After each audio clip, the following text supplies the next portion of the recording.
Logan Okay. and Junior, Austin. Austin, and Robbie, Cooper, and Griffin are just the speech monitored, so Right. we don't really need to discuss them too much. Okay. Okay, so Logan, Junior, Austin. Okay, so Logan and Austin both had really challenging weeks. I have some things to share about both of them. Okay. And then, so what, maybe just start with Logan?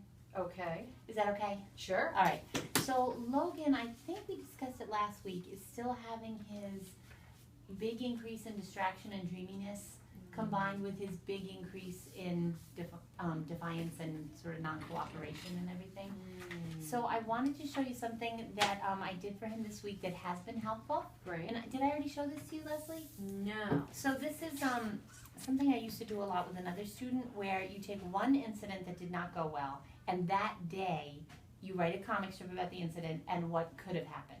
So it's a lot quicker than a social story, like where you kind of, what do I wanted to say? Now I have to laminate it, you know, and Right. This is like a comic strip conversation. They call Exactly. those comic strip conversations. so I wrote the top part. This is what happened, and this is what had been happening over and over and over and over. The cleanup music comes on, Logan wouldn't clean up, so it had become a bigger and bigger and bigger issue.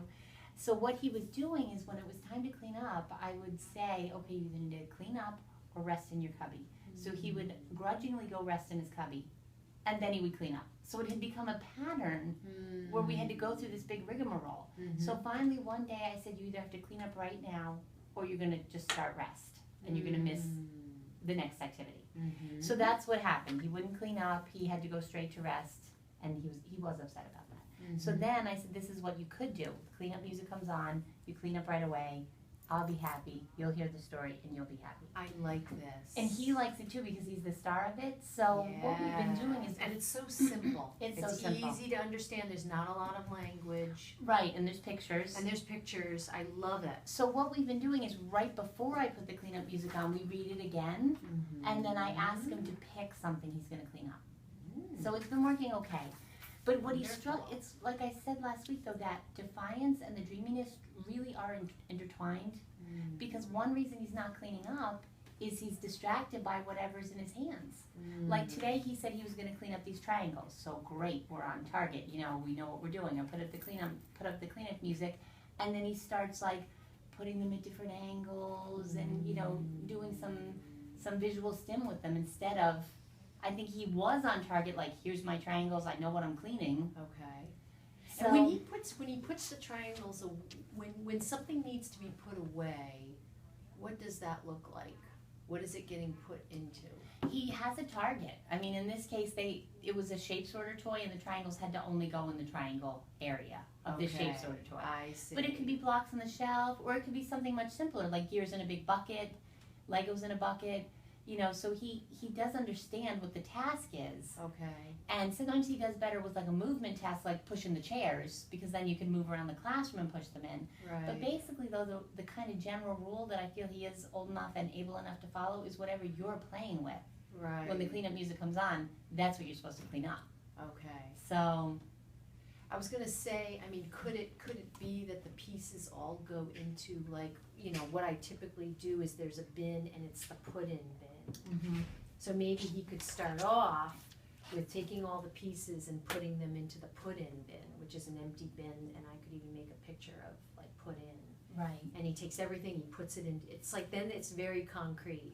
I'm gonna, instead of like, now I've got to take these triangles and I've got to get them all into the spots, and then I've got to find the circles, and so it's like everything goes into the put-in bin. Okay. We And could then- try that. You want to try that?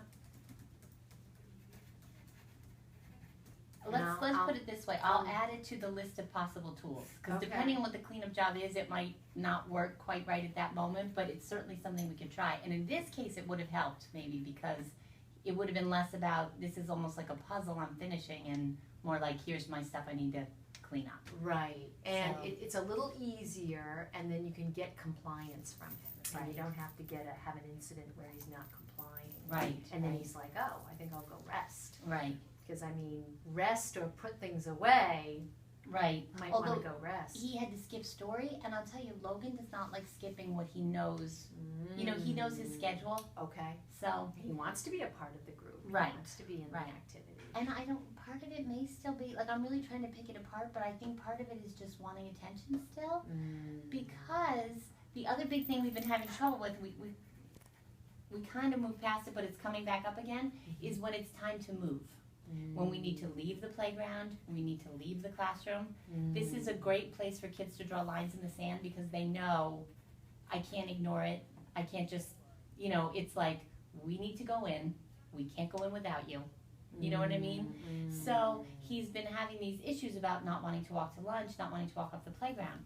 So today, when it was time to go in, he heard the jingle bells, and he just went under the climbing structure and just went like full-on sloth under the climbing structure. And I was just in no mood to argue with him. So, and he was looking at me, and the look he was giving me was very expectant, like, okay, you know, come and tangle with me. So like, this is our little game. Yeah, this is now we're gonna bond, you know? So instead of tangling with him or arguing with him, I said, oh, Logan, you're tired, I'm gonna give you a hug on the way. And I just picked him up and put him on my shoulder, and rather than fighting, he totally melted into me and put his head down and hugged me, you know, so I feel like there's a lot going on. Sometimes he won't go in because he's distracted, sometimes he won't go in because he wants some negative attention, and sometimes I think he's just, as he's adjusting to Austin and all the adult attention that Austin's getting, I think he just wants to reconnect with me and Mrs. Cernak.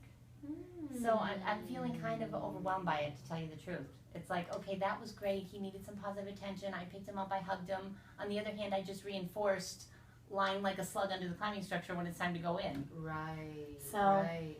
Okay, so what's kind of coming to me right now is we have a problem with transitions, and I'm wondering if we could help him with that by kind of bringing. I know he hasn't really needed so much a visual schedule, but I wonder if having the visual schedule this time might help him. Having something that's a little bit more structured.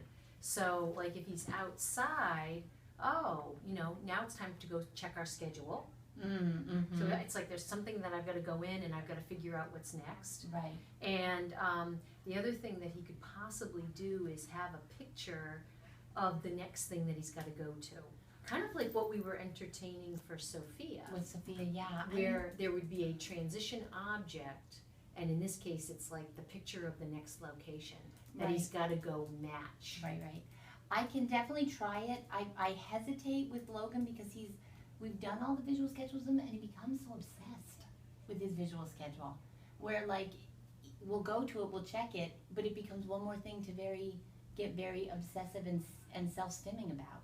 So he'll, like with the snow pants, he'll go, snow pants, boots, hat, mittens, snow pants, boots, you know, but he's not getting his snow pants and his hat, but thank God that's just about over, so we can leave that problem behind. I see. But I know you had mentioned before something to carry and match, and that might really appeal to him. So I will definitely try that this week. You had mentioned that before and I didn't try it. Okay, and I'd be happy to make anything. I know we've already got all the locations made for Sophia, so I'd be happy to just roll another one out. Another set out for him to match. That would be great, Leslie. That would be great, because I'm thinking, but yeah, if you wanted to do that, that would be wonderful. Okay. Make a copy. He might like that, because it does give him something to put in his hands, and a real, like, okay, I'll go inside, I'll match this to my cubby. Right, it's kind of like I'm on a mission. Right. And there's something that I need to do now. Yeah. And then it's the subject is the picture. It's not about him. Right. It's like, oh, it's time. We got to put that picture. We got to match our picture to, you know, the next thing we're going to go to lunch. Yeah. Here it is. See if you can find it. Right. Kind and of I thing. think because it's one icon that maybe I'm more open to that, because he can't get lost in the maze of his visual schedule, but it's just my one icon. Now it's done. Okay. You know what I mean? Okay. So I'll definitely give that a try. That's a great idea. It'd be interesting to see. I really felt when I saw him under the climbing structure today, I really felt at the end of my rope. You know, like I have tried so many different things and done so many different things. Right. So. I mean, if in fact, the other thing that's kind of coming to me is if in fact he is needing a certain amount of sensory stimulation, I wonder if it would be possible to provide that during his day. And obviously Sarah is the person to talk to about that, but I've seen kids really respond well with, oh, it's time for a break. Right. I'm gonna take a break now. And then you have like a little library of break possibilities. Right. You know what? I need my squeeze, I need a hug, I need a Play-Doh. I'm gonna Right, play right, with right. the Play-Doh, you know. I know, I'm really glad you suggested that, Leslie, because Sarah had said the same thing, that because he's getting more stimmy, to reintroduce more vestibular and other kinds of sensory, you know, Mhm. and so, which we've been getting away with a little bit with Logan. So we reintroduced the sit and spin, and we're encouraging him on the scooter. Mhm. But you just reminded me, I actually have a card all set up that I had used with another student with like 8 different possibilities, and I think Logan would love that. And then he can pick one. So we will And then definitely he can do it more appropriately. Right now, Right, possibly, right. he's thinking, I want a hug. Let's see, what do I have to do? Right. I've got to go lie down over here Right, right. to finally get Miss Patty to come Right. over. And I don't know, who knows, you Yeah. know what I'm saying? But for instance, Yeah. And he could even do that with a peer too. You know, like if he wants to bounce on the trampoline, he can bring a friend with him. So we can make it a social thing too. Okay, that's a great idea. We'll definitely do that. Great. All right. Oh, the time's ticking. Should we move on Sure. to Austin? Great. Okay. All right, so I had Austin today, and he is so exciting. I know he is exciting. Wow, he's just really having a great time. I'm using like different, interventions with him. We're doing like using a close procedure with him, like he's filling in the blank. Yep. So ready, set, go. Yeah. Kind of gets him going to start saying words. Oh, okay. He'll say go. He was actually, and then we were carrying that over with Mrs. Cernak in the hallway today, where he was sitting on his sit and spin, and I was encouraging Mrs. Cernak to kind of give him those little phrases that you use on the sit and spin. Okay. Time to get on, time to get off, Yep. ready to go, or just go. And he can start telling her, practicing stop and go Yep. in the hallway with her. Okay. Oh, which was great because that's something he could benefit from for sure. Definitely, and he was very excited, and he had all the lovely ladies looking at him. Miss Yeah. Christie was looking at Yeah. him. He had Mrs. Cernak looking at him, and he was like beaming, like Yeah. he was the He likes star of the show. Yeah. And everybody was encouraging him, so it was really cute. He is really cute. Yeah. So, when he was doing the puzzle with you, I thought, oh, I'm going to take that puzzle with me. Mm-hmm. And then he was starting to just make a choice about which vehicle he wanted. Okay. If he didn't know the name of it, I'd say, do you want the fire truck or the tow truck? Okay. Tow truck. And Great. so that would be like a little thing that teachers could do. And then once he knows the names of all the vehicles, they could just hold it up. Which one do you want? Right. And Right. then he's able to kind of say, and then obviously you could be doing that with the animals, you could be doing that with all the other objects that the puzzles have. Right. Right. You know? Because he then- doesn't quite have all the animals yet. Right. His vocabulary is very Expressive vocabulary. His expressive vocabulary is very splintered. Like Definitely. sometimes he'll say some words that I'm really surprised he knows, and then Right. there's some basic ones that Right. he doesn't seemingly know. Exactly. So home items, like he knew, I think he knew towel, lamp, table, clock, cup, chair, blanket, brush, and pillow. okay, great. But animals are a little harder. Kind of, you think that animals are going to be like the big category that they know a lot of. Right. He doesn't know that many of them. Right. He calls the rabbit a mouse, and like he was really getting those confused. I think he knew 3 out of the 20 that Wow. I gave him. Huh. So I feel like he's been a little sheltered. So because he likes trucks and stuff, I feel like he probably has some truck books. Right. You know, and I feel like his outlook has not been that broad I thus think far. you're You know? exactly So- right. I think it's really down to